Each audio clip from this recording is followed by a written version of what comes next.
میں بھی قریشی ہاشمی ہوں. میں نے کہا یہ بات فخر سے نہ کہیں، ابو لہب کی ساری اولاد قریشی ہاشمی ہے.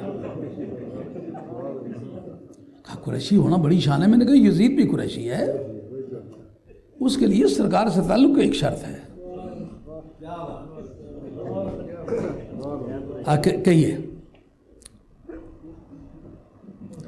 واختلف اہل التاویل فی الذین انوب بقولہ اہل البیت. اس میں اختلاف ہوا اہل علم کا کہ اہل بیت سے مراد کون لیا گیا. مولانا اگر آپ میرے پاس تشریف لائیں، میں پڑھوں گا، آپ ایک نظر سے دیکھتے جائیں. ہیں چار پیڑاں پرا نال ہون تو بندے کی عزت ہونی. لیجئے واختلف اہل التاویل فی الذین انوب بقولہ اہل البیت. اہل البیت کے لفظ سے مراد کیا ہے، اس میں اہل علم نے اختلاف کیا. معلوم ہے یہ اختلاف آج کا نہیں، یہ اختلاف پیچھے سے چلا رہا ہے. فقال بعضهم انا به رسول اللہ صلی اللہ علیہ وسلم انیا به رسول اللہ صلی اللہ علیہ وسلم وعلی و فاطمہ والحسن والحسین رضوان اللہ علیہم اجمعین. کہا اس سے مراد حضور کی ذات ہے. اگر آپ یہاں پاس ہوتے تو اس کی کہتے جی ٹھیک اسی طرح ہے تو پھر تو زیادہ بات اچھی ہوتی نا. کہتے انیا به رسول اللہ صلی اللہ علیہ وسلم، اس سے سرکار مراد لیے گئے. اور کون؟ وعلی، اور علی مرتضیٰ مراد لیے گئے. وہ فاطمہ تو خاتون جنت مراد لی گئی ہیں. والحسن، اور امام حسن مراد لیے گئے. والحسین، امام حسین مراد لیے گئے. علیہ رضوان اللہ تعالیٰ مجمعین. ذکر من قال ذالک. اب ان کی فہرست ہم پیش کرنے لگے ہیں جنہوں نے یہ کہا ہے کہ اہل البیت سے مراد سرکار کی ذات ہے، علی کی ذات ہے، فاطمہ کی ذات ہے، حسن کی ذات ہے، حسین کی ذات ہے، علی نبینا و علیہم الصلاۃ والسلام. کہتے ہیں جنہوں نے یہ بات کی ہے ان کا ذکر من قال ذالک. جنہوں نے یہ بات کہی ہے اب ان کا ذکر کرنے لگے. اس جگہ بتاتے ہیں حدثنی محمد بن مسنہ قال حدثنا بکر بن یحییٰ بن زبان العنزی قال حدثنا مندل عن العامش عن عطیہ عن ابی سعید الخدری رضی اللہ تعالی عنہ قال قال رسول اللہ صلی اللہ علیہ وسلم نزلت هذه الآیۃ فی خمس. غلطی خمسن پڑھ گیا ہوں.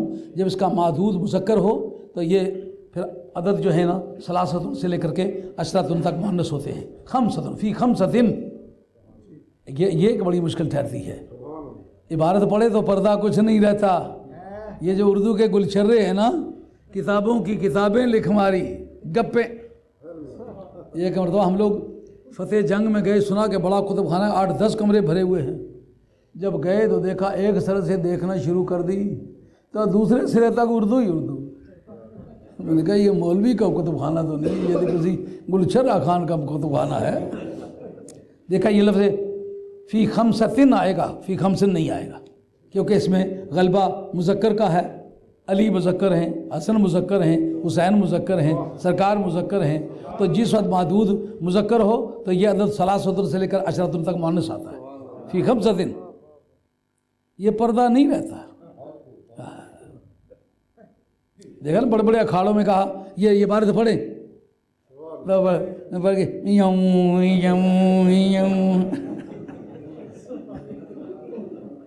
سمجھ آئیے. فیہ سرکار، یہ خود سرکار کے الفاظ. حدیث مرفوع ہے کہ نہیں جناب؟ فیہ میرے حق میں نازل ہوئی ہے. وفی علی، علی کے حق میں نازل ہوئی ہے. وہ حسن، اور حسن کے حق میں نازل ہوئی ہے. وہ حسین، حسین کے حق میں نازل ہوئی ہے. وہ فاطمہ تا، اور فاطمہ کے حق میں نازل ہوئی ہے رضی اللہ تعالیٰ عنہ. انما یرید اللہ لیذھب عنکم الرجس اہل البیت. سمجھ آ گئی ہے؟ سرکار جب خود فرماتے ہیں یہ ہم پانچوں کے بارے میں نازل کی گئی ہے، اس میں کسی اور آدمی کی نمبرداری کی ضرورت ہے؟ آگے سنیے. حدثنا ابن وکیع قال حدثنا محمد بن بشر عن زکریا عن مصعب بن شیبہ عن صفیہ بنت شیبہ قالت عائشہ خرج النبی صلی اللہ علیہ وسلم ذات غداة وعلیہ مرتم مرجل من شعر اسود فجاء الحسن فادخله معه ثم جاء علي فادخله معه ثم قال انما يريد الله ليذهب عنكم الرجس اهل البيت ويطهركم تطهيرا. اچھا جناب، نازل ہونے کا فیصلہ اس وقت کیوں نہ اچھی طرح ہو گیا ہوگا جب پہلے چادر ڈالی ہوگی اور کہا مولا کریم ان سے ناپاکیزگی دور فرما، ان سے ناپاکیزگی کو دور رکھ، گناہوں کو ان سے دور رکھ. پہلے سرکار نے چادر ڈالی ہوگی صرف ان 5 پر، اس کے بعد آیت نازل ہوئی. تو پھر سبب نزول کیا ہوا جناب؟ علامہ بدر الدین زرکشی آپ کی کتاب البرہان فی علوم القرآن، اس کے اندر یہ بات موجود ہے کہ شان نزول کو آپ اجماع امت کے ذریعے سے بھی خارج نہیں کر سکتے۔ اب دنیا کے ایک سرے سے شروع ہو کر کے دوسرے سرے تک چلے جائیں، حضور کے دور سے لے کر کے قیامت کی صبح تک چلے جائیں، سارے مولانا اکٹھے ہوں کہیں علی کو بیچ میں نکالیں، نہیں نکال سکتے۔ حسین کو نکالو، نہیں نکال سکتے۔ فاطمہ کو نکالو، نہیں نکال سکتے۔ حسن کو نکالو، نہیں نکال سکتے ہو، اس لیے کہ سبب نزول وہ ہیں۔ راویہ کون ہیں؟ واہ، ام المومنین راویہ ہے۔ جس وقت کسی کے اپنے پرسنل رائٹس انفرنج ہو رہے ہوں، اپنے ذاتی حقوق زخمی ہو رہے ہوں، تو اس وقت کوئی سچی بات ہوگی تو وہ اس کو مانے گا، نہیں تو جھوٹی بات کو کبھی نہیں مانتا۔ نبی پاک علیہ السلام کی ازواج مطہرات میں سے اعلیٰ تعلیم یافتہ ام المومنین سیدہ عائشہ رضی اللہ عنہا کی ذات پاک ہے۔ حضرت خدیجہ الکبریٰ کے بعد ان جتنا پیار بھی کسی خاتون سے نہیں، جو ہے وہ سب سے پیاری تھی۔ اس کا مقصد کل بھی میں مطالعہ کر رہا تھا کہ جو حضور کی بارگاہ میں موجود تھی ان میں سب سے پیاری تھی، وگرنہ سب سے پیاری خدیجہ الکبریٰ ہے۔ سب سے پہلے کلمہ بھی انہوں نے پڑھا، سب سے پہلے مالی امداد بھی انہوں نے کی، جب تک وہ زندہ رہی ہجرت کی نوبت بھی نہیں آئی، اور فرمایا کہ سب انسانوں کے میں نے بدلے دیے احسانوں کے، دو کے نہیں دے سکا، ایک صدیق اکبر کا نہیں دے سکا، قیامت کی گرمی میں چل کے اس کو دوں گا، دوسرا خدیجہ الکبریٰ کا بدلہ مجھ سے نہیں دیا جا سکا۔ بڑی شہادت اس پر کہ وہ سب سے زیادہ پیاری ہیں۔ سیدہ عائشہ طیبہ طاہرہ کے بعد سرکار نے شادیاں کی ہیں، جناب خدیجہ الکبریٰ کے بعد ان کی ہوتے ہوئے کوئی شادی نہیں کی۔ جناب عائشہ رضی اللہ عنہا کے بعد شادی کی ہے حضرت زینب سے، ان سے بعد شادی کی حضرت حفصہ سے، ان کے بعد شادی کی حضرت میمونہ بنت حارث سے، ان کے بعد شادی کی حضرت ام سلمہ رضی اللہ عنہ سے، ان کے بعد شادی کی حضرت صفیہ رضی اللہ۔ یہ سب شادیاں حضرت سیدہ عائشہ طیبہ طاہرہ کے موجود ہوتے ہوئے ہوئی ہیں، لیکن جب تک جناب خدیجہ زندہ رہی ہیں اس وقت تک کسی سے شادی نہیں ہوئی۔ معلوم ہوا کہ ان جیسا پیارا کوئی بھی نہیں۔ یہ روایت کس کی ہے؟ جس کے بارے میں فرمایا کہ خذوا ثلثاء دینکم من هذه الحمیرہ۔ آپ کا قد قامت چھوٹا سا تھا، کبھی پیار سے آپ اسے ناک سے پکڑ لیتے، پیار سے یا اویشہ، وہ چھوٹی سی عائشہ، یا ہماری چھوٹی سی گوری، رنگ آپ کا گورا تھا، قد چھوٹا تھا، تو سرکار شفقت سے گوری کر کے فرماتے ثلثاء دینکم من هذه الحمیرہ، تم اپنا دین 2/3، کل دین کا 2/3 اس چھوٹی سی گوری سے لے لو۔ آج پورے عالم اسلام میں دین کا 1/3 جاننے والا کوئی عالم دین نہیں ہے۔ واہ سیدہ، تیرے سینے پہ قربان، تیرے قدموں پہ قربان، تیرے ذوق سلیم پہ قربان۔ چند سال مجلس پائی ہے، دین کے 2/3 اس طرح لے لیے کہ سرٹیفکیٹ سرکار نے جاری کیا۔ وہ راوی ہیں اس حدیث کی۔ قالت عائشہ رضی اللہ تعالیٰ عنہ خرج النبی صلی اللہ علیہ وسلم ذات غدات، ایک دن سرکار گھر سے نکلے، وعلیہ مرض مرجل، سرکار دو عالم علیہ السلام پر ایک چادر تھی جس پر کجاووں کے نشان پڑے ہوئے تھے۔ ایک روایت میں آتا مراحل، اس کے معنی کجاوے، مرجل آدمیوں کے فوٹو پڑے ہوئے تھے۔ اس کا مقصد یہ ہے کہ اس وقت تک انسان کا فوٹو ڈالنا منع نہیں تھا، بعد میں منع ہوا۔ اور من شعر اسود، کالے بالوں کی تھی، کالے بالوں کی چادر تھی جس پر آدمیوں کے فوٹو بنے ہوئے تھے۔ معلوم ہے یہ کپڑے کی صنعت بڑی پرانی ہے، فوٹو بنا لینا کپڑے پر۔ آدمیوں کے فوٹو پڑے ہوئے تھے یا کجاووں کے فوٹو پڑے ہوئے تھے، وہ سرکار کے اوپر تھی اور کالے بالوں کی تھی۔ فجعل حسن، جناب امام حسن آئے، فادخلہ معہ، حضور نے ان کو اپنے ساتھ اس چادر میں داخل کر لیا۔ یار جس کے جوتوں میں بیٹھنا تاج سکندری اور تخت دارہ سے زیادہ عظیم ہو، اس کو سرکار اپنی چادر میں لے لے۔ ثم جاء علی، پھر جناب مولا مرزا آئے، فادخلہ معہ، ان کو بھی اسی چادر میں داخل کر لیا۔ ثم قال انما یرید اللہ لیذهب عنکم الرجس اہل البیت بطارق، پہلے فجعل حسن فادخلہ معہ، حضرت حسن آئے ان کو داخل کیا، پھر علی مرزا ان کو داخل کیا۔ اس کے بعد سرکار نے فرمایا کہ انما یرید اللہ، یعنی آیت کے نازل ہونے سے پہلے فرمایا رب کے ارادے کا پتہ ہے کہ تم سے ناپاکیزگی کو رب دور رکھنا چاہتا ہے۔ اب کانٹیکسٹ کی بات تو اس وقت ہوگی جب نازل پہلے ہوتی، بعد میں تفسیر کی نوبت کیوں مولانا؟ سیاق و سباق کا جو بنیادی پرنسپل ہے اس کو، اس آیت کو اس جگہ رکھ کے ترجمہ تفسیر کرنا یہ اس وقت ہوگا جب پہلے آیت نازل ہو چکی ہے، بعد میں تفسیر ہو۔ اگر سرکار پہلے اس کا اعلان فرما چکے ہیں، سرکار کی تائید میں وہ نازل ہوئی ہے، تو سرکار اپنے گھرانے کے ذکر میں اس حصے کو بھی رکھ دیتے ہیں، تو یہ بات کہ سرکار کی ثواب دید ہے، پہلے قرآن مجید کے سیاق و سباق میں اس معنی کے لیے نازل نہیں ہوئی۔ اگلی روایتیں اب اگر میں ایک ایک کر کے گنوں، چلو 2-4 مجھے گننے لے دیں۔ 16 روایتیں ہیں جناب، میرے دور حاضر کے ان دانشوروں کی تحریریں دیکھیں، کہتے ہیں نازل تو بنیادی طور پر یہ ازواج مطہرات کے بارے میں ہوئی، لیکن ہم نے حسن حسین کو بھی شامل کر دیا۔ تو تمہاری سوچ پر ہاں، جاتے جاتے بننے والے شاہ، ان کی سوچ اولاد رسول کے بارے میں ایسی مشکوک ہوتی ہے، ہاں، کبھی آگے شاہ کبھی پیچھے شاہ۔ پوچھو یار یہ شاہ کیوں؟ کہا ہمارا یہ خاندانی ٹائٹل ہے۔ وہ جب تمہارے دادے کے ساتھ یہ خاندانی ٹائٹل نہیں، تمہارے ساتھ خاندانی ٹائٹل کیوں ہے؟ پر دادے کے ساتھ نہیں ہے، یہ کیسی سمگلنگ شروع کی ہوئی ہے۔ یہ گزشتہ سے جمعے پر بھی ایک بزرگ تشریف لے آئے تو ایک گاؤں کا نام لیا، پوچھا اس میں گرامی کیا ہے؟ سید فلاں شاہ، سید فلاں شاہ، سید فلاں شاہ۔ تو میں نے ان کو یہ کہا کہ آپ بہاولہ سکری ملتانی رحمۃ اللہ کی اولاد میں سے نہیں ہیں؟ ان کا ہاں۔ میں نے کہا وہ تو سید نہیں، آپ کس طرح سید ہیں؟ وہ تو قریشی اصلی ہے۔ ہاں، یہ 100 سید بننے کا جو ٹھرک ہے یہ بڑا موزی قسم کا شوق ہے۔ ہاں،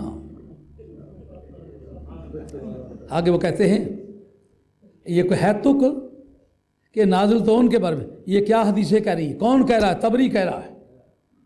تفسیر بالماسور میں پہلا درجہ اس کا ہے، جس کو انگریزی میں ٹرانسمیسو ایکسیجیسس کہتے ہو نا، یعنی جس طرح سرکار سے قرآن مجید کا متن ملا ہے نا، اسی طرح سرکار کی زبان مبارک سے اس کی تفسیر ملی ہے، اس کا نام ہے تفسیر بالماسور، اس کو انگریزی میں کہتے ہیں ٹرانسمیسو ایکسیجیسس۔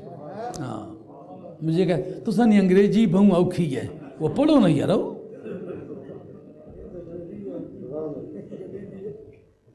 انس ان النبی صلی اللہ علیہ وسلم کانا یمر ببیت فاطمہ ستۃ اشہر کلما خرج الی الصلاۃ فیقول الصلاۃ علی البیت۔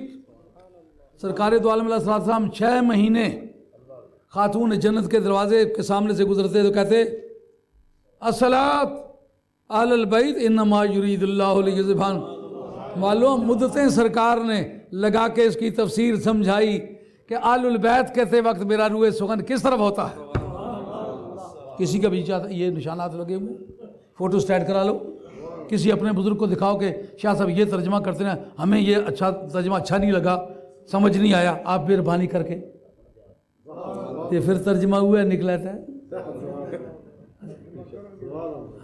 چپ کرو یار، جان دیو گلا کی۔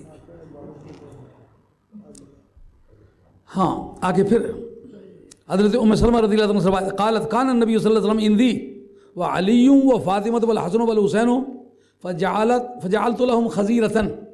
سرکار دو عالم علیہ السلام کی باری میرے پاس ٹھہرنے کی تھی، سرکار میرے پاس جلوہ افروز تھے، علی مرتضیٰ سیدۃ النساء اور حسن مجتبیٰ اور حسین مجتبیٰ تشریف لائے، فجعلت لهم خزیرۃ، ان کے لیے میں نے دلیا بنایا،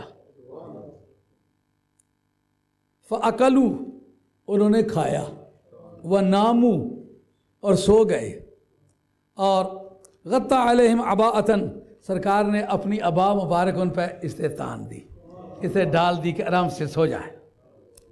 او قطیفتاً، یہ الفاظ حضرت ام سلمہ یا عباءةً فرمایا یا قطیفتاً فرمایا۔ قطیفتاً بھی چادر کو کہتے ہیں، عباءةً کسی بالا پوش کو کہتے ہیں جو عام طور پر مجلسوں میں بزرگ لوگ استعمال کر لیتے، اس کو بھی عباء کہتے ہیں۔ اللہم، ابھی آیت نہیں اتری، اب نبی پاک علیہ السلام کا سیاق و سباق اپنا ہے کہ کوئی نہیں؟ اللہم ہاؤلائے آل بیتی، مولا کریم یہ میرے آل بیت۔ یاد ہے آپ کو میں نے سنی کانفرنس سالانہ کے موقع پر، تاجدار ختم نبوت کانفرنس کے موقع پر فن کی ایک کتاب پیش کی تھی، المنہاج الواضح، یاد ہے؟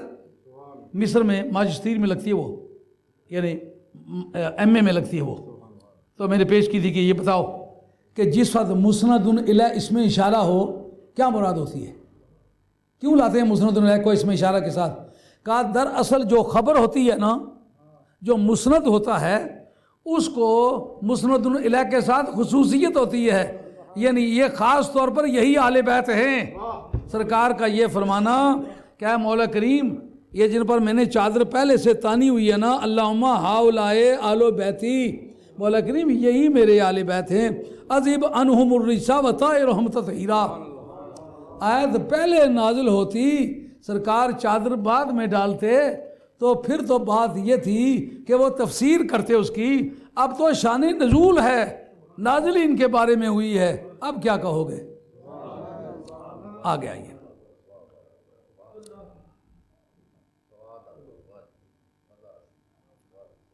آگے پھر حضرت نبی کریم صلی اللہ علیہ وسلم کے دور کی بات کرتے ہوئے کہتے ہیں کہ قال رأیت النبی صلی اللہ علیہ وسلم اذا طلع الفجر جاء الى باب علی وفاطمہ وقال الصلاة الصلاة انما يريد الله ليذهب عنكم الرجس اهل البيت ويطهركم تطہیرا۔ حضرت مولا مرتضیٰ کے دروازے، خاتون جنت کے دروازے کے سامنے کہتے ہیں اہل البیت الصلاة انما يريد الله، یعنی وہ دن قریب آ گئے ہیں جب پروردگار تمہاری پاکیزگی کا اعلان کرنے والے ہیں۔ ان میں سے ایک روایت بھی ایسی ہے کہ فلاں بیوی صاحبہ کے دروازے پر کھڑے ہوئے، وہ ہماری مائیں ہیں، ان کے پاؤں کی خاک ہمارے سامنے تاج سکندری اور تخت دارا سے زیادہ قیمتی ہے، جنہوں نے سرکار دو عالم نظام کی زوجیت پائی ہے۔ ہم تو نبی پاک علیہ السلام کے جو جانور ہیں اس کے برابر بڑے بڑے بادشاہوں کو نہیں سمجھتے، وہ تو ہماری مائیں ہیں، سرکار کی بیویاں ہیں، لیکن کسی کا نام لیا۔ یہ 16 روایتیں پڑھتے پڑھتے ساری رات بیت جائے گی۔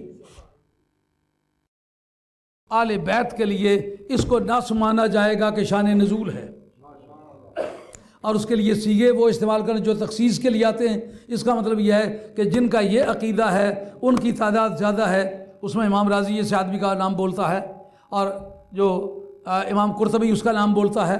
ابن جوزی جیسا آدمی جو غوث ثقلین کا منکر ہے وہ کہتا ہے کہ یہ 5 ہی مراد ہیں، باقی کوئی مراد نہیں۔ آئی بات سمجھ میں؟ تو یہ ان لوگوں کی تعداد زیادہ ہے۔ اگر یہ ثابت ہو جائے کہ آیت پہلے آئی ہے چادر بعد میں ڈالی ہے، اس کا مطلب سرکار نے تفسیر کر دی ہے، تو فن اس بات کی تفسیر سرکار کر دیں، اس میں پھر صحابی کی تفسیر قابل قبول رہتی ہے؟ سرکار خود اس کی تفسیر واضح کر دیں کہ یہ اس کی تفسیر ہے، تو پھر کس کی تفسیر؟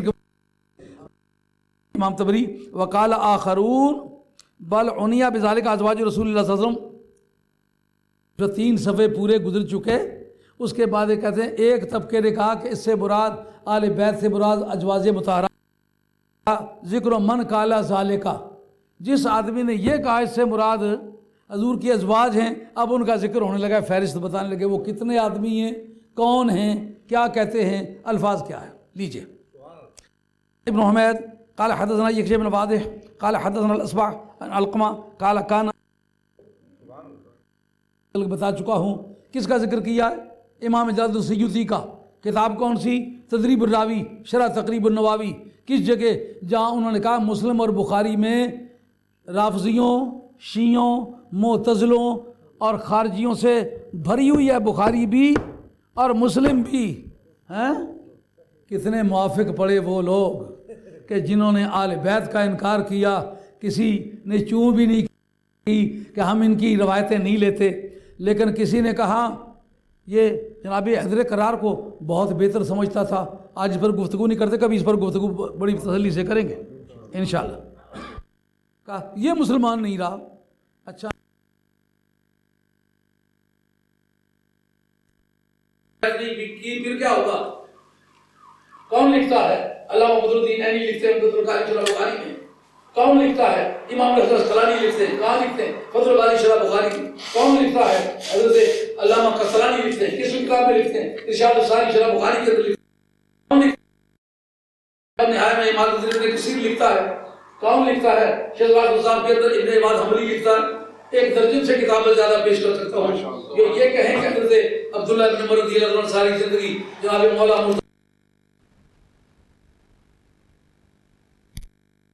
میرے وہ صحابی رسول ہیں، ان کے بال کی بھی حد تک کو حرام سمجھتا ہوں، نہیں بیعت کی، یہ ان کا معاملہ ہے، خدا فیصلہ کر لے گا۔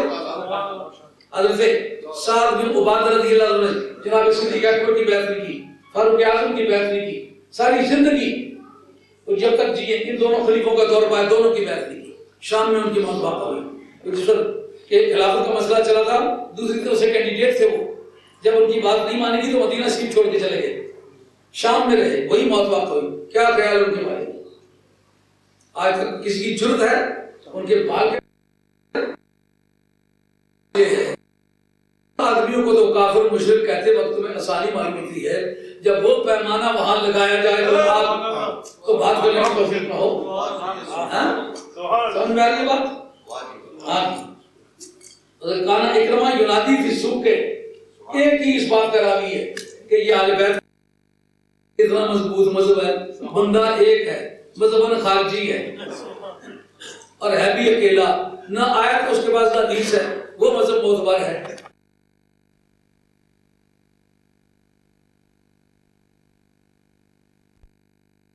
شیخ جاندار اس کے پاس آیا اس کے لاتے ہیں یہ تو شاری ٹوکا ہے جناب تو چوری نہیں مارا جنہیں نے پتہ کوئی جنازہ چاہا کسی میں کدھر نسی گیا جنازہ پٹاکی تو مارے کدھر جل گیا وہ نہ کہو پاگلو پہلے جنازہ دفن کرو بعد ہی انہاں کہو جنازہ نسی تری نہیں جلیا کدھر نسی گیا.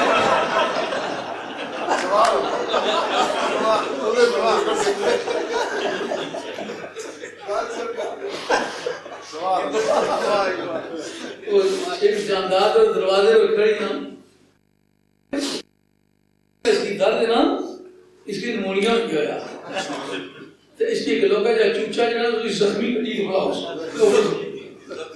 وہ سارے کیا نا پاگلو جب دروازے کی شیخ میں بار دیگا چھوڑو ہاں وہ کہہ رہے نا کہ ہنگر میں کون اس کی چوچا بن ہے وہ ایک دروازے والا بانا ہے نا ٹھیک بانا ہے اس کا بھی پتہ ہے کہ چوچا کھلایا نہیں سب اس بانا کا چوچا لگتی گئی مجھے لگی بھی چوچا لبا ہے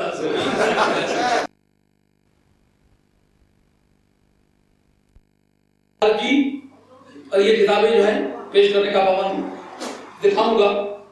جلال الدین سیوطی رحمۃ اللہ علیہ جیسا ایک محقق آدمی وہ لکھتا ہے اور اپنی تدریب الراوی میں لکھتا ہے جو علم المصطلح کی بڑی مشہور ترین کتاب ہے. وہ کہتا ہے کانا ینادی فی السوق کے بازاروں میں آوازیں کشتا تھا انما یرید اللہ یذبان مرسال بیت الدار تذکرہ قال نظرت فی نساء النبی صلی اللہ علیہ وسلم. وہ کہتا تھا یہ نبی پاک علیہ السلام کی بیویوں کے بارے میں نازل ہوئی ہے. کوئی ثبوت؟ ان کا ثبوت بیان بھی میرے پاس اور کوئی ثبوت نہیں بس. اور ایک طبقہ جو میں نے آپ کو بتایا وہ کہتے ہیں اس سے مراد حضور کی ازواج بھی ہیں، حسن و حسین بھی ہیں اور یہ باقی جو ہاشمی ہے وہ بھی ہے، لیکن یہ بات صحت کے پیمانے پر پوری اترتی تھی. اس لیے کہ شاہ الحق صاحب رحمۃ اللہ نے کہا کہ ایک ہیں آل بیت نسب، ایک ہیں آل بیت سبب، ایک ہیں آل بیت خدمت اور ایک ہیں آل بیت ولادت. یہ فضائل جتنے بھی آتے ہیں یہ آل بیت ولادت کے ہیں، یہ باقی کسی کے فضائل نہیں ہیں. جو آل بیت نسب ہے نا وہ صرف خمس میں شریک ہے، مال غنیمت سے جو 5واں حصہ ملتا تھا اس میں شریک ہے، نہ درود میں شریک ہے، نہ محبت میں شریک ہے، تطہیر میں شریک ہے، نہ ابا میں شریک ہے، نہ مبارک میں شریک ہے. جو فضائل آل بیت میں سے کسی میں شریک نہیں. یہ تو سرکار پر سلمان من آل بیت، سلمان فارسی ہم آل بیت میں سے، لیکن یہ آل بیت کی خدمت میں سے. حضرت واصلہ بن الاسقا نے کہا میں آل بیت میں سے ہوں، آپ نے تو آل بیت میں سے ہے، لیکن کسی کی زبان سے بھی کبھی آپ نے سنا کہ وہ آل بیت میں سے، کیونکہ وہ آل بیت کی خدمت میں سے. حضور علیہ الصلوۃ والسلام کی ازواج مطہرات کے بارے میں کچھ کہنے کی جسارت نہیں کرتا، وہ 100 مرتبہ آل بیت ہوں، ہمیں خوشی ہے، مگر ثبوت کے طور پر یہ پنج پاک کے سوا دوسرے کے بارے میں آل بیت ہونے کا ثبوت کسی کا نہیں. نعرہ تکبیر، نعرہ رسالت، یا رسول اللہ، نعرہ حیدری، یا علی، نعرہ غوثیہ، یا غوثیہ، دادا رسول حضور مفکر اسلام. ابھی جو مولانا صاحب نے فرمایا تھا کہ اے ایمان والو تم گردنیں نیچی کر لو کیونکہ خاتون جنت گزرنے لگی ہیں، یہ ایمان والوں کا لفظ حدیث کے اندر نہیں آتا، یا اہل المعاشر میں ہوتا تھا. قیامت کی گرمی میں کھڑے ہونے والوں اس میں رسول بھی ہے، علی بھی، ان سے ادب بھی ہے۔ الفاظ کیا ہے کہ ردو ابصارکم ونکسوا رؤوسکم، گردنیں نیچی کرو، آنکھیں بند کر دو۔ اور آنکھیں بند کرنے کے لیے کا سیدہ کا حجاب ہے، گردنیں کیوں نیچی کرنے کا سرکار کی تعظیم۔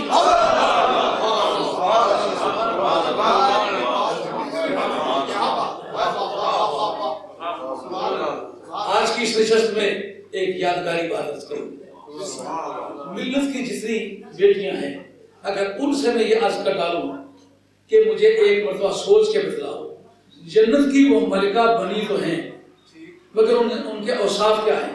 اوصاف کو مرتبے میں دخل ہوتا ہے، اگرچہ مرتبہ دیتے وقت اس کا ذکر نہیں کیا مگر ایک جنرل پرنسپل ہے کہ اوصاف کو مرتبے میں دخل ہوتا ہے۔ قلندر لاہوری نے اس کا ذکر کیا ہے، نوریو خاکی ہما فرما بلش رضایش در رضائے شور، نوری بھی اور خاکی بھی جس کے دربار پر دست بستہ اطاعت کھڑے ہیں، اس کی رضا اپنے خامد کی رضا میں گم ہے۔ ملت کی بیٹیوں یہ تمہارے نام پیغام ہے، جو جنت کی ملکہ ہے اس نے ساری زندگی اپنی کوئی چوائس نہیں کی۔ حضرت حیدر کرار پر وقت مثال چارپائی کے پاس کھڑے کہتے خاتون جنت کوئی بات مجھ سے کر، ایسا لگتا ہے کہ جدائی کا وقت آ گیا ہے، مجھے کوئی اپنی بات بدلا، کوئی اپنی چوائس بدلا۔ ساری زندگی میں نے یہ نہیں کہا کہ میری یہ مرضی ہے، علی جو تیری مرضی ہے میری مرضی ہے، جو تیرا انتخاب ہے سوئی میرا انتخاب ہے۔ نوریو خاکی ہما فرما بلش تم رضائے او رضائے شور، فاطمہ تو کیا کھائے گی؟ کہا جو علی کہے گا۔ فاطمہ تو کیا پہنے گی؟ کہا جو علی کہے گا۔ تو کیسے جیے گی؟ کہا جیسے علی کہے گا۔ تم کیا چاہتی ہو؟ کہا جو علی چاہتا ہے۔ پوری زندگی میں اپنا انتخاب نہیں بتلایا، اپنی چوائس نہیں بتلائی، اپنی مرضی نہیں بتلائی۔ کہا علی جو تیری مرضی وہ میری، جو تیری چوائس وہ میری چوائس۔ آج کی تاریخ اگر میری بیٹیاں اس مسئلے کو مد نظر رکھ کے کہ آج خاتون جنت کا دن منایا گیا ہے، آج کی تاریخ میں خاتون جنت کے اسوہ حسنہ کو اپنا ایک ٹپیکل ایگزامپل بنا لوں جس کو میں فالو کروں، تو میں سمجھتا ہوں کہ جس وقت کسی کی پیروی کی جائے نا تو اس کا رنگ پھر آ جاتا ہے جس کی پیروی۔ جو خاتون جنت کو عزت و عظمت ملی ہے ان کی شان کے مطابق اسی سے ملتی جلتی عزت تیری شان کے مطابق تجھے بھی جنت ملے گی۔ خامن اچھا ہو یا برا ہو اس کی منزل وہی ہوتی ہے۔ اور یہ جنہوں نے ذکر کیا ہے میں ان سے یہ نہیں پوچھ سکا کہ آج کی تاریخ آپ نے یہ ٹائٹل رکھا کیوں اپنے جلسے کا، یہ مجھے سمجھ نہیں آئی، لیکن میں اپنے طور پر سمجھتا ہوں کہ کوئی ایسا وقت تو مجھے نظر نہیں آ رہا کہ جو ان کی ولادت کا وقت ہو، شادی کا وقت ہو یا ان کے کوئی کمی بیشی کا وقت ہو، اس مناسبت سے یہ ٹائم رکھا ہو۔ ایک محبت کا رنگ نظر آتا ہے۔ اس پر میں ایک حدیث پیش کرتا ہوں جو ترمذی شریف کے اندر موجود ہے، اور حضرت قاضی ایاز صاحب رحمۃ اللہ تعالی نے کتاب الشفا فی تعریف حقوق المصطفیٰ کے اندر لکھا ہے کہ حضرت حیدر کرار راوی ہیں رویہ ان علی قال قال رسول اللہ صلی اللہ علیہ وسلم اخذ بید الحسن و فقال من احبنی و احب هذین و احب اباہما و امہما کان معی فی درجتی یوم القیامہ۔ یہ ترمذی شریف کے اندر بھی موجود ہے، قاضی ایاز صاحب رحمۃ اللہ کی شفا کے اندر بھی موجود ہے۔ راوی کون ہے؟ علی۔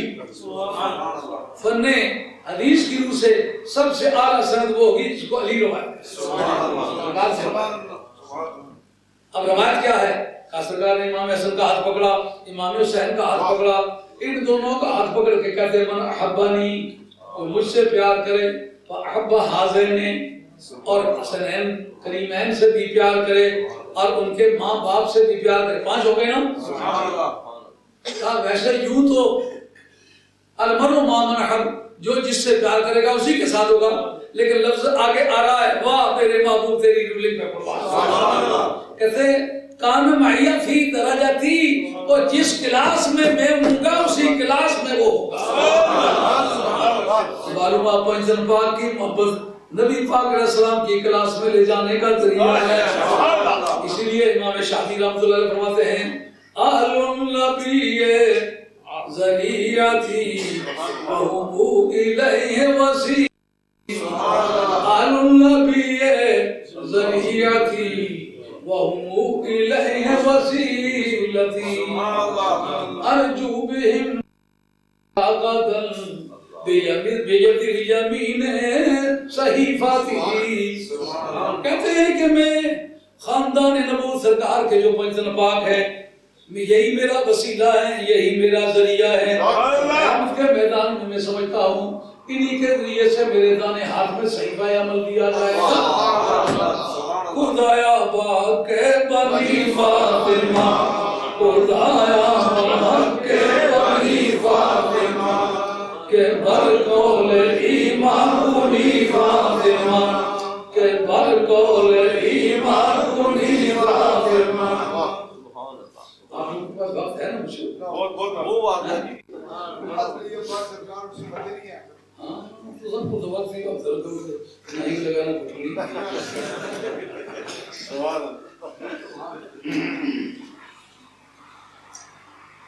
میں نے یہ کہا خدایا باغ کے بنی فاطمہ، یہ کلام ہے سعدی کا جو پہلے پڑھا ہے امام شافعی کا.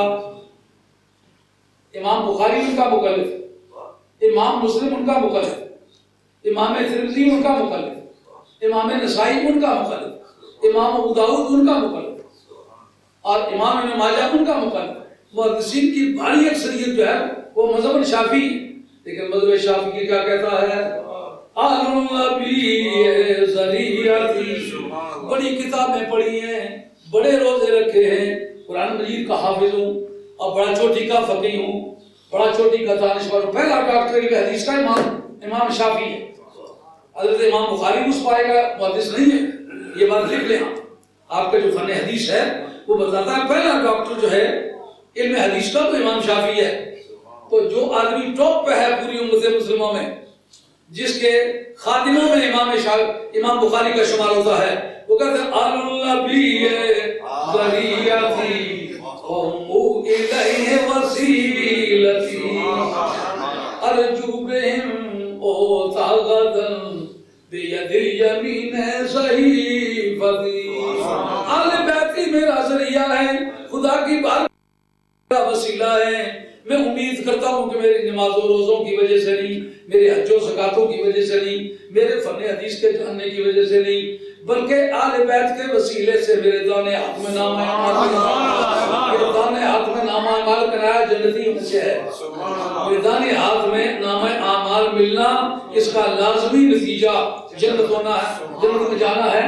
جس وقت معنی حقیقی اور معنی مجازی میں لزوم کا تعلق ہو، انٹر ڈیپینڈنس. انگریزی بھی سادہ نہیں انگریزی ترجمہ کر یہ آگے عربی ناش نہیں کشمیر والے پیر انہوں سے پڑھانے اور زنا پڑھانے جو گلستان پڑھانا اس کس جگہ عربی آگے شاہ یہ آگے عربی ناش تو کہ ناش اب کریں کیا؟ اس کو کہتے ہیں انٹر ڈیپینڈنس. مانا ہے تلازم، جیسا پیو آگیا نا یہ پتر ثابت ہوئی گی کہ جب تک پتروں سے پیو کے ساتھ باسی سمجھنا مراج اس میں بوٹی ثابت ہوئی گی نہیں، یہ بوٹی اسی مراج کے ساتھ باسی. سمجھیے بات.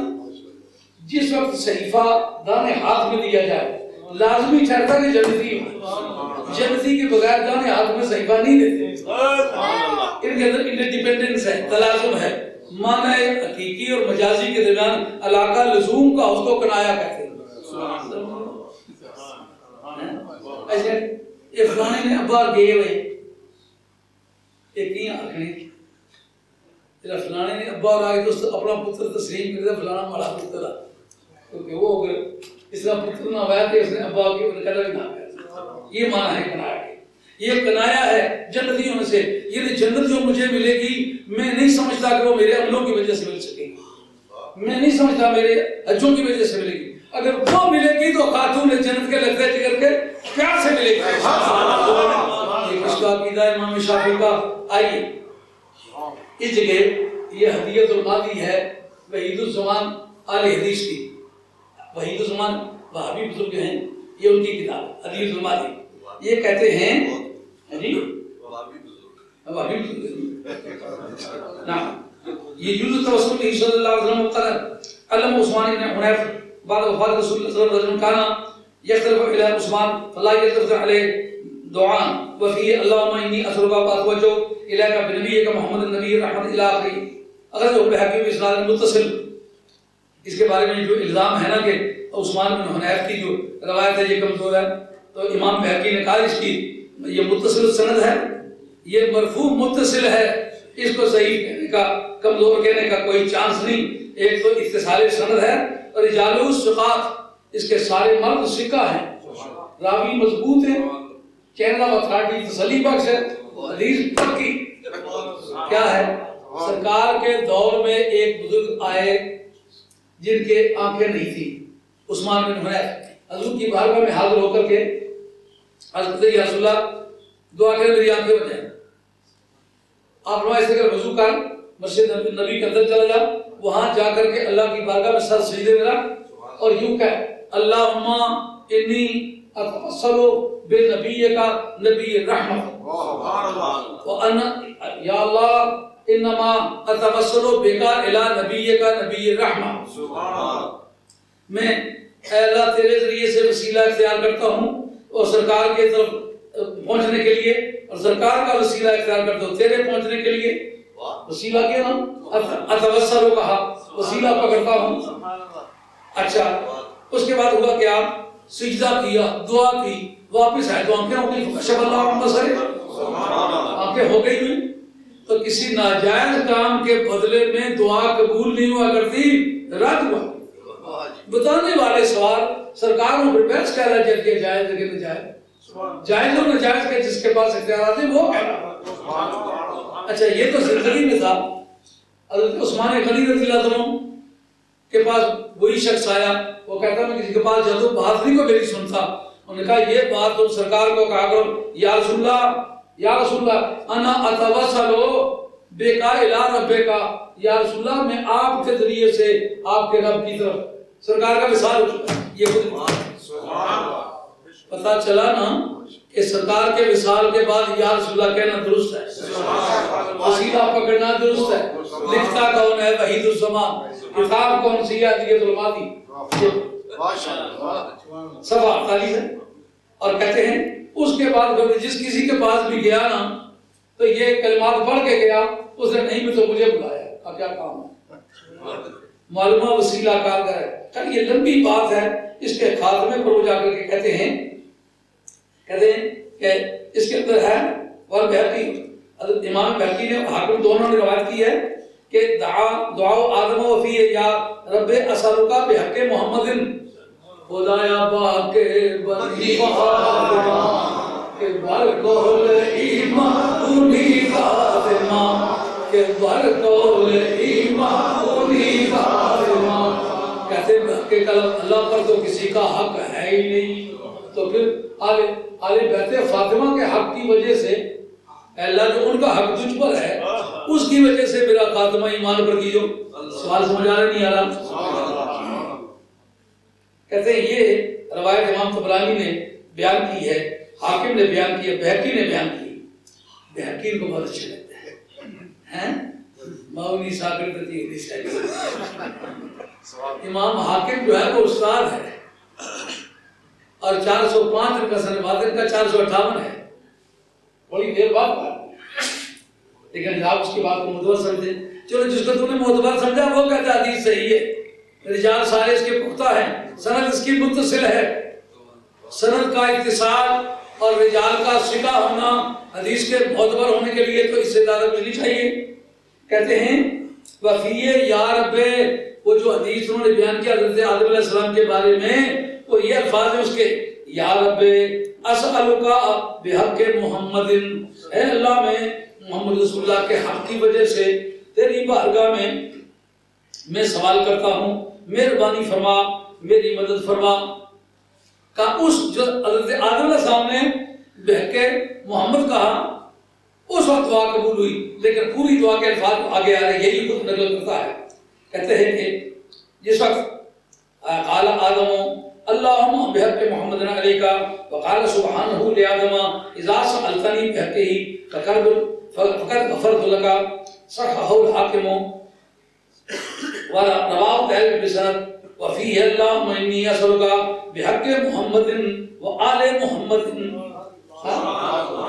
اے اللہ میں تجھ سے توبہ کا درخواست کرتا ہوں، قبول فرما، کس وجہ سے؟ جو محمد کا حق تجھ پر ہے، جو آل محمد کا حق تجھ پر ہے۔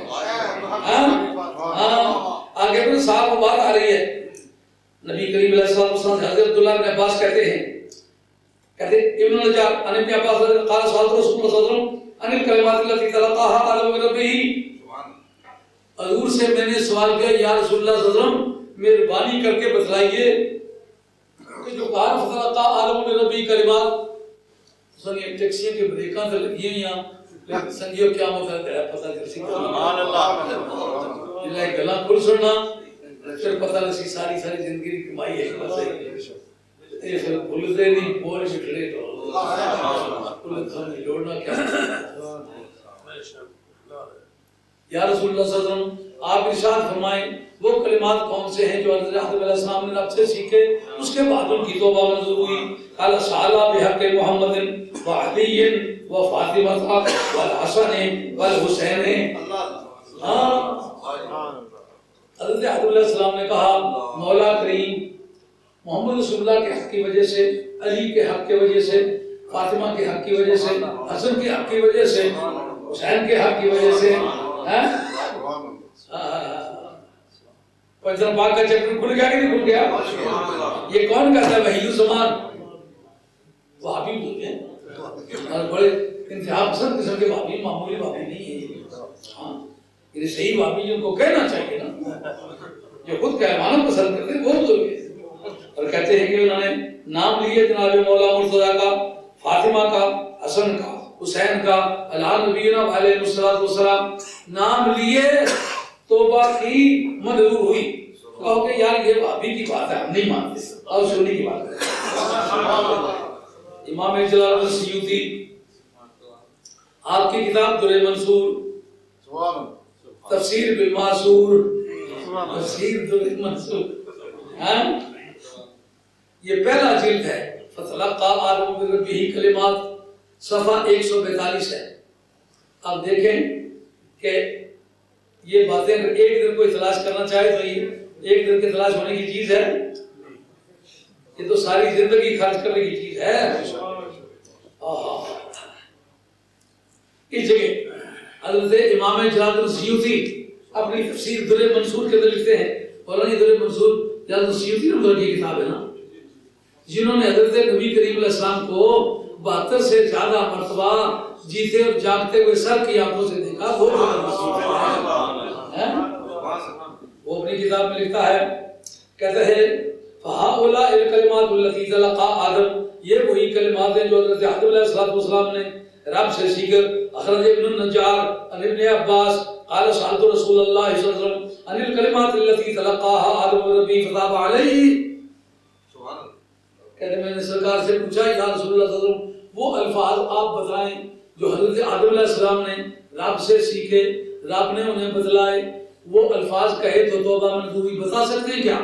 آپ نے فرمایا تلقاها آدم من ربه فتاب علیہ، قال سأل بحق محمد وعلی وفاطمہ والحسن والحسین۔ انسان پاک کے نام رب سے سیکھے، رب نے خود بتلائے، معلوم ہے یہ رب کا دیا ہوا سبق ہے۔ پنجن پاک والا آیا بحق بنی فاطمہ، آیا بحق بنی فاطمہ، کہ بھر کو ایمان کو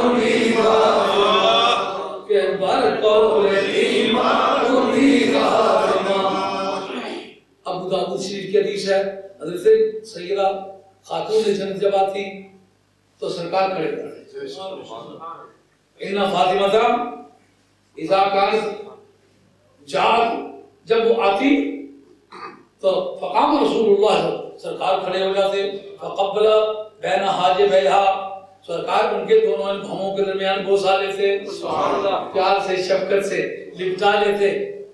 جبریل میں تم سے پوچھتا ہوں، پہلی تاریخ سے لے کر کے آخری تاریخ تک سرکار کی بارگاہ میں آتے رہے ہو، کبھی تیری تعظیم کے لیے بھی سرکار اٹھے؟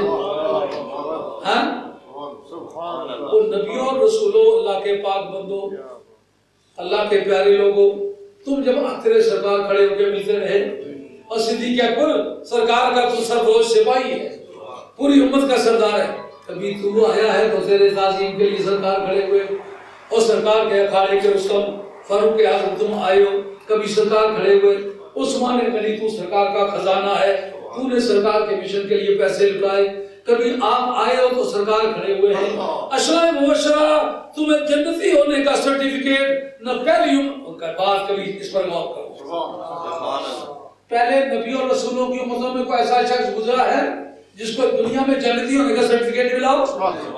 جنت و دوزخ کے فیصلے قیامت کے حساب کے بعد ہوں گے، واہ میرے مصطفیٰ تیری مختاری پر قربان، کتنی بڑی تیری شان ہے، قیامت آئی ہی نہیں، جنت کے فیصلے پہلے ہو گئے، لیکن کہا کہ کیا اس بات کی ضمانت ہے گناہ کریں گے نہیں؟ کہا ماں بنا عثمان ماں بلا بات نہیں، یہ ماں و مختصر معنی والا ماں ہے، کہتا ہے گناہ کرے تو کرے، گناہ اس کا آج کچھ نہیں کر سکتے، ہم نے قانونی وجود سے پاک کر جنتی ہونے کا سرٹیفکیٹ جن کو دنیا میں دے دیا گیا، آپ لوگ آئے ہیں تو کبھی سرکار کھڑے ہوئے، کبھی کھڑے نہیں ہوئے، اے خدیجہ کبریٰ کبھی آپ آئی ہیں سرکار کھڑے ہوئے نہیں، کبھی نہیں کھڑے ہوئے، اے حضرت عائشہ کبھی آپ آئی ہیں سرکار کھڑے ہوئے ہوں، آپ حضور نبی کریم علیہ السلام کی ساسیں آئی ہوں کبھی کھڑے ہوئے ہوں نہیں، کبھی کھڑے نہیں ہوئے، اور کس کے لیے کھڑے ہوتے ہیں؟ ایک خاتون جنت کے لیے، خدایا محمد کے بنی فاطمہ کے بھر کو ایمان کی فاطمہ کے بھر کو ایمان کی فاطمہ، یہ تھا آج کا بیان، لیکن اب مجھے پتہ نہیں کہ کب سے بات شروع کی ہے، نہ آخر نام پر نہ باہر رکھا میں جی 1.5 گھنٹے سے اوپر ہو گیا ہے، اللہ معافی فرمائے۔ اب زندگی کا ایک آخری حصہ ہے، طریقہ دنیا سے چلنے والے ہیں، یہ باتیں بڑے ذوق شوق سے کی ہیں، اگر زندگی کے آخری ایام گزرے ہیں تو حضور مصطفیٰ حضرت سیدۃ النساء ان کے گھر آپ نے پیدا کیا ہے، حسنین کریمین جن کا خون اللہ نے دل سے بھی دیا ہے، ان کی باتیں پیار سے نبی پاک علیہ السلام کی ازواج مطہرات جو ہمارے لیے بھی اسی طرح محترم ہیں جس طرح خاتون جنت کے لیے محترم ہیں، جس طرح حسن و حسین کے لیے محترم ہیں، جس طرح حضرت مولا مرتضیٰ کے لیے محترم، ان کا بھی نام پیار و محبت سے لیا ہے، حضور کے صحابہ کرام کا نام عزت و تکریم سے لیا ہے، قیامت کے میدان میں اللہ تعالیٰ حاضر کرے، اگر کوئی خطا کا کلمہ نکلا اللہ معافی فرمائے، آپ کے دوست میری نیتی اور اس نے عقیدہ کی شرطہ سے آئے ہیں، دعا کرتا ہوں اللہ سب کے بڑے پاک میں آپ سے اجازت چاہتا ہوں، وما علینا الا البلاغ المبین وآخر دعوانا۔ تقلید امام حنیفہ کی کیوں ہے؟ صدیق اکبر کی کیوں نہیں؟ فاروق اعظم کی کیوں نہیں؟ بات سمجھ آ رہی ہے نہیں آ رہی؟ چونکہ میں حضرت صدیق اکبر رضی اللہ عنہ کو پوری امت سے افضل سمجھتا ہوں، حضور کا خلیفہ اول سمجھتا ہوں،